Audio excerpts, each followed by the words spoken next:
राम राम। शैतेषु वसन्ति निर्मलगुणाः तेभ्यो नरेभ्यो नमः।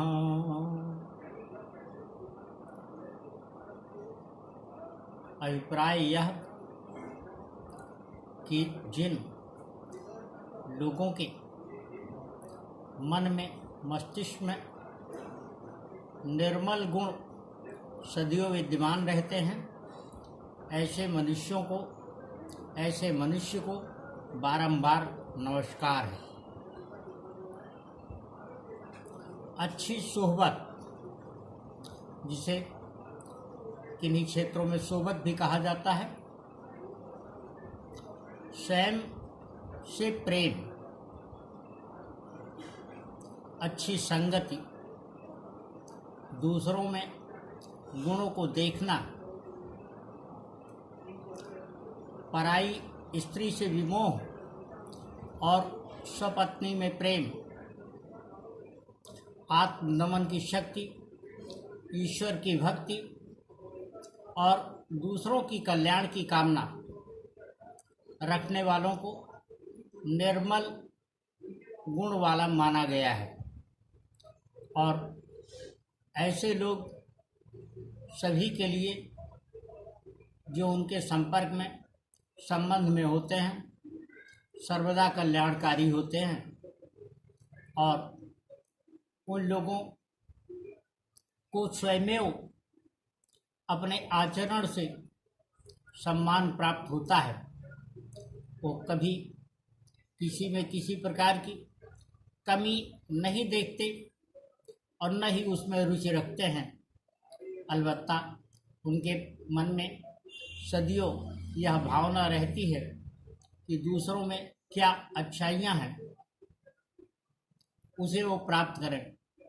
साधु ऐसा चाहिए जैसा सूप सुभाए, सार को गही रहे, थोथा दे उड़ाए। नीति शास्त्र के इस दोहे का भी यही अभिप्राय है। सज्जन पुरुष उन्हें ही कहा गया है जो सदियों कल्याण की कामना करते हैं। कल्याण की कामना स्व पर आश्रित नहीं होती, बल्कि स्व यानी स्वयं की बात, अपनी बात, अपने प्रति कोई इच्छा, उसका एक अंश मात्र होता है। स्व में हित की भावना छिपी होती है। हित की बात सदियों मूल्य परक होती है। हित की दृष्टि में मूल्य दृष्टि होती है। जहाँ मूल्य दृष्टि होती है वहाँ मूल्य बोध होता है और मूल्य बोध मनुष्य के मन में जो स्थिति पैदा करता है, उससे सदियों अच्छे विचार जन्म लेते हैं, अच्छे विचारों का प्रसार होता है और एक नए तरीके की क्रांति आती है। युग पुरुष आचार्य श्री राम शर्मा ने ऐसा ही किया। उन्होंने अपने जीवन में जिस विधा को अपनाया, उसी के कारण अपने विचारों से वो अमर हो गए।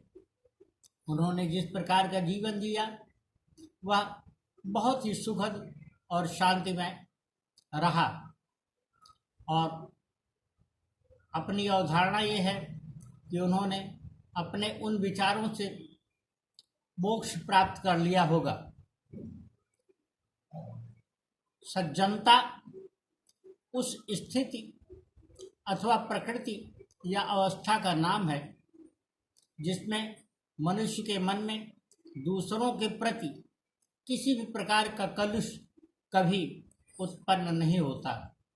इसके विपरीत वो सदियों अपने मन में, मस्तिष्क में दूसरों के हित की बात ही ध्यान में रखते हैं।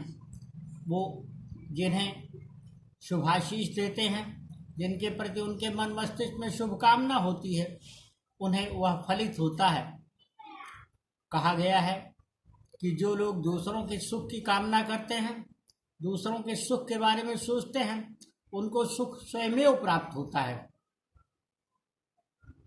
जो कार्य में भी हम देखें तो एक केवट निषाद या मल्लाह जिसे नाविक कहते हैं, वह अपनी नाव से किसी नदी को जब पार करवाता है तो उसके मन में एक सुख की भावना होती है। उसके लिए जो श्रम करता है, उस श्रम के बदले उसे जो प्राप्त होता है उसकी कोई बहुत अहमियत नहीं होती। ठीक है कि मुमकिन हो उसकी आजीविका उसी पर निर्भर हो, लेकिन उसके कार्य और खतरे को देख करके, अपने प्राण को खतरे में डाल करके दूसरों को सुरक्षित पहुंचाने का जो ध्येय उसके मन मस्तिष्क में होता है, वह कल्याण की ही भावना तो है। अगर हम इस प्रकार से देखें गहराई से, तो जितने भी लोग इस प्रकार का कार्य करते हैं, जिनके कार्यों में, जिनके दायित्वों में दूसरों के लिए समर्पण की भावना होती है, जिसके प्रति वो संकल्पित होते हैं, सदियों निष्ठा के साथ करते हैं, उनका स्वरूप, उनका रूप दूसरों से अलग होता है और उनके जीवन में सुख होता है। उस सुख की बदौलत वो दूसरों के लिए जब कल्याण की कामना करते हैं तो शास्त्रों की मान्यता है कि ऐसी कामना द्विगुणित होती है, दोगुनी फल देने वाली हो जाती है।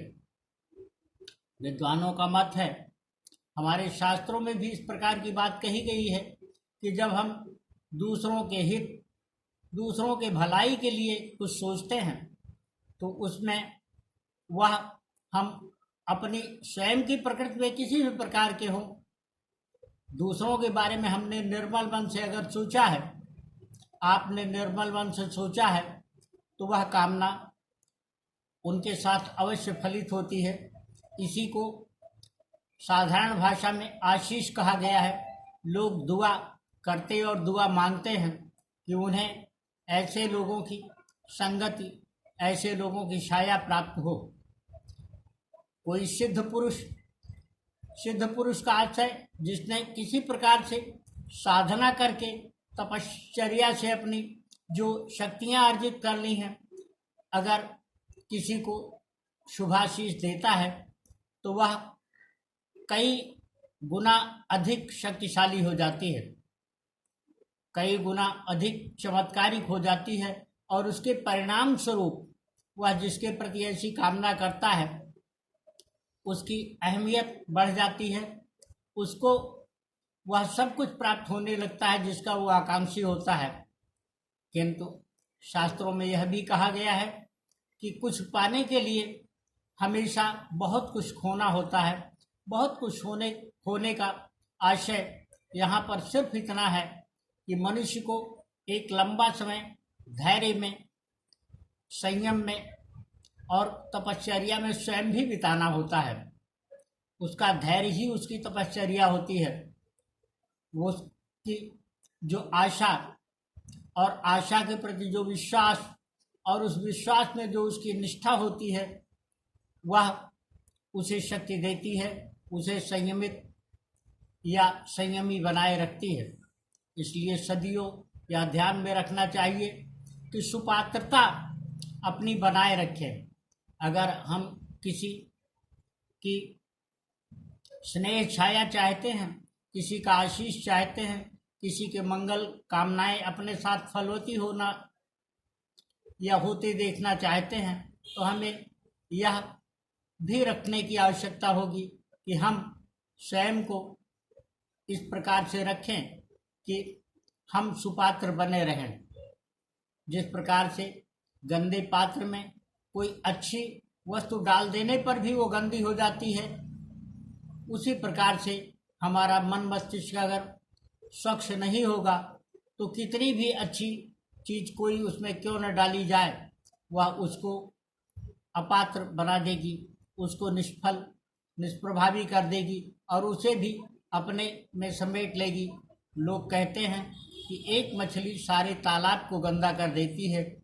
इसका अभिप्राय, इसका आशय भी यही है कि हमें सदियों स्वच्छ रहना चाहिए और स्वच्छ रहने की कामना करनी चाहिए। उसके लिए यत्नशील होना चाहिए। हमारे प्रत्येक कर्म में, हमारे प्रत्येक आचरण में, हमारे प्रत्येक विचार में अगर स्वच्छता होगी, पवित्रता होगी, निर्मलता होगी, अच्छी भावनाएं होंगी, तो वह निश्चित समय पर फलवती होंगी, निश्चित समय पर उनके परिणाम बहुत अच्छे आएंगे।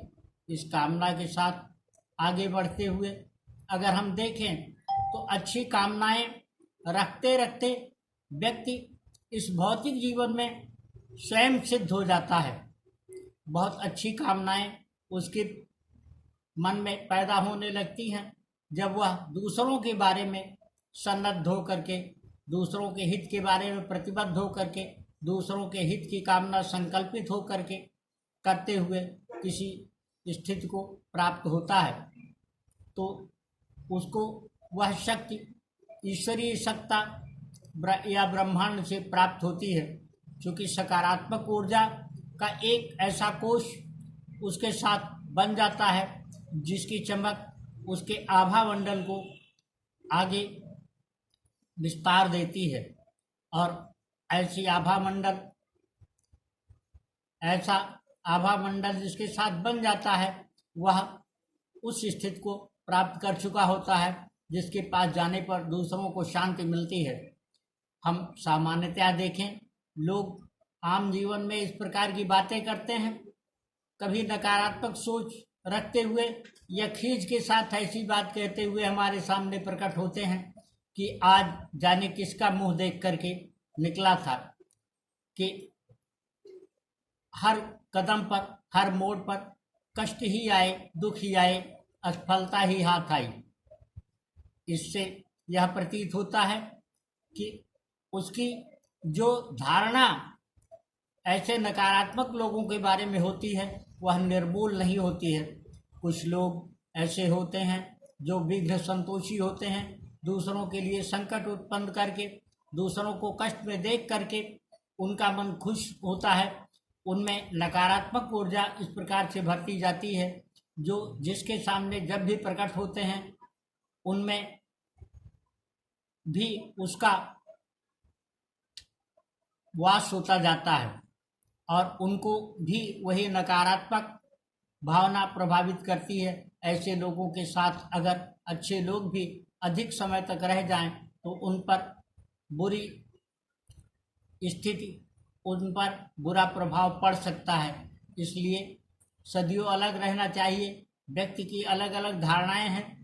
अनेक समाज सुधारकों ने, अनेक विद्वानों ने समय समय पर जो अपने मत व्यक्त किए हैं, किसी एक स्थिति में वह लोगों के लिए उपयोगी हुआ है तो दूसरी स्थिति में वह अनुपयोगी भी हो जाता है। इसके पीछे भी यही बात होती है कि जब व्यक्ति अच्छी कामना के साथ, निर्मल मन के साथ किसी बात को अपने जीवन में प्रयोग में लाता है और दूसरों के लिए उसका प्रयोग करता है तो उसकी कामनाओं का, यानी उसके सोच का जो वाइब्रेशन है उस तक पहुंचता है और वही वाइब्रेशन, वही भाव तरंगें उसको प्रभावित करती हैं। इसलिए अच्छी कामना रख करके अगर हम निरंतर अपने जीवन को अपने कार्य, अपने दायित्व के प्रति समर्पित बनाए रखें और उसके आगे सोचें तो निश्चित ही न केवल स्वयं के लिए बल्कि दूसरों के लिए भी